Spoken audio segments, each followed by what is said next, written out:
తులారాశి.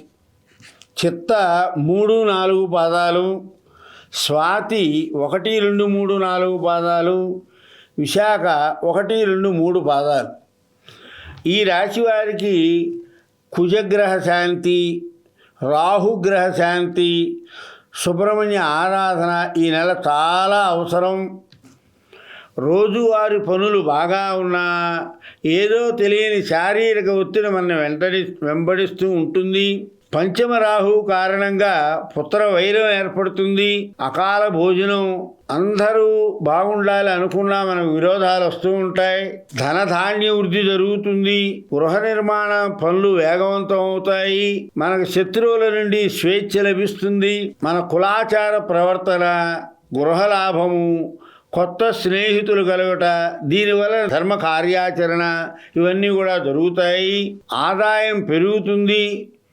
రాజకీయ రంగంలో ఉన్నవారికి కొంచెం అపవాదులు కలిగే సూచనలు ఎక్కువగా ఉన్నాయి. మతపరమైనటువంటి పనులకి ప్రాముఖ్యత ఎక్కువగా ఇస్తారు. చంద్రుని కారణంగా కొత్త స్నేహితులు, మంచి ఆదాయము, ధన ధాన్య లాభము చేకూరుతుంది. వ్యాధుల నుండి స్వస్థత చేకూరుతుంది. ద్రవ్య లాభం చేకూరుతుంది.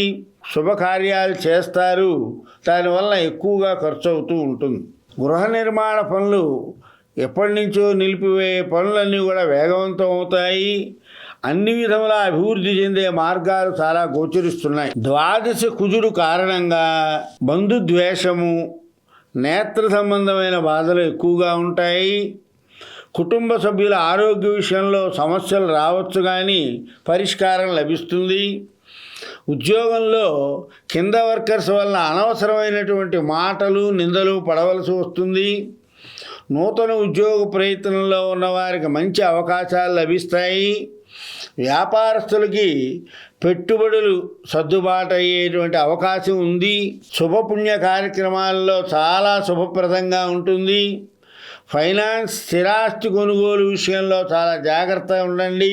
లేకపోతే వాయిదా వేయండి. ఎవరిని నమ్మి అడ్వాన్సులు ఇవ్వద్దు. ఫైనాన్స్ వ్యాపారస్తులకు మొండి బాకీలు వసూలవుతాయి. ఎవరిని నమ్మి ఏ విధమైనటువంటి హామీలు ఇవ్వవద్దు. చాలా ఇబ్బందులు పడవలసి వస్తుంది. అందువల్ల ఈ రాశివారు ఆదిత్య హృదయాన్ని, నవగ్రహ శ్లోకాల్ని రోజు పారాయణ చేయండి.